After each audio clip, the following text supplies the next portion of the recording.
knitters, I'm Mary Annarella of Lyrical Knits, here with a tutorial for how to do the dip right stitch that is associated with the Mystery Knit Along Only Yarn in the Building. So there are some spoilers here for the stitch itself, so if you don't want to hear about that, that's fine. But this is a tutorial for it.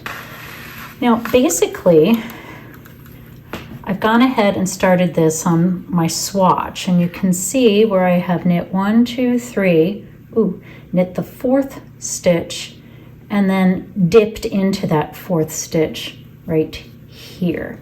So let's go ahead and knit up to where I have to dip.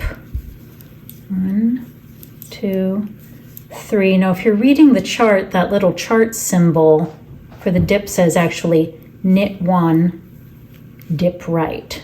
So to dip right, the glossary says to dip into the 4th stitch below the stitch you just knit. So here's the stitch we just knit. So here's 1 stitch below, 2 stitches below, 3, and then 4 is right there. So to do that, you're going to stick your needle from the front of your work through that stitch to the back of the work, like that.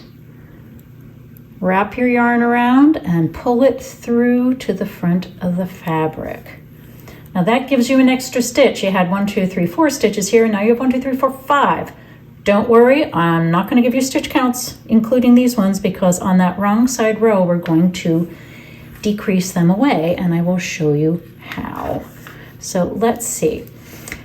In the chart, just because of the nature of charting, to make the chart a lot more readable, I put 1 symbol in for this knit stitch and its matching dip, so that I didn't have to take up 2 spaces on the chart. But basically in the line by line directions, it says, basically you'll figure this out, that you're going to knit 1, 2, 3, 4, and then dip right into the stitch you just knit. So again, let's check this out. There's 1 stitch below, 2 below, 3 below, 4 below, right there. So I'm going to put my finger marking where that stitch is and poke my needle front to back, catch a loop from behind, and pull it through to the front, and that's my dip.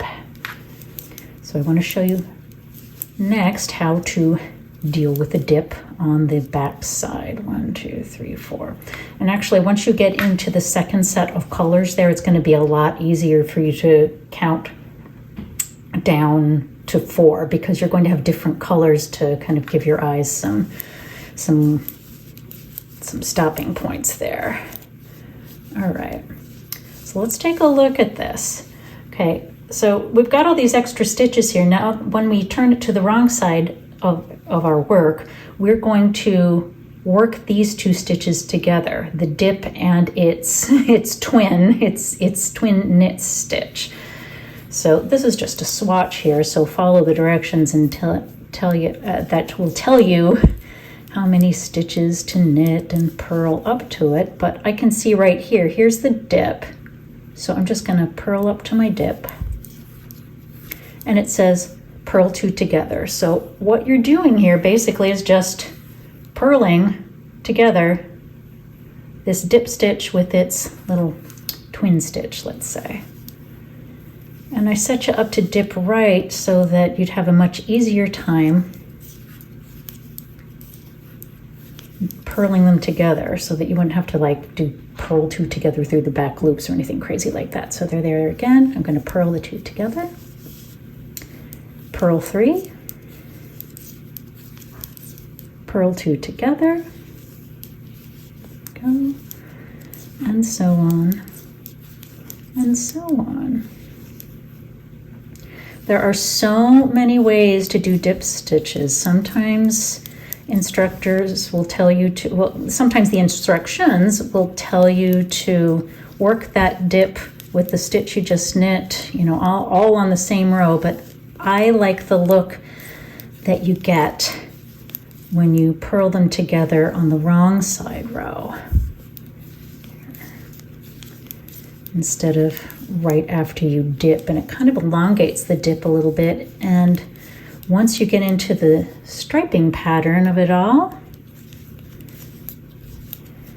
it'll form like a little teardrop or a raindrop shape to it.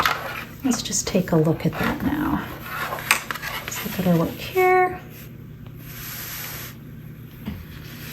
Notice you're getting a little bit of a pucker because I put a whole bunch of stockinette in front of it, and this is a tiny bit tighter here for this yarn, but you have a little dip right there. So I hope you're enjoying how your colors begin to unfold in this mystery knit along, and I'll see you for the next tutorial.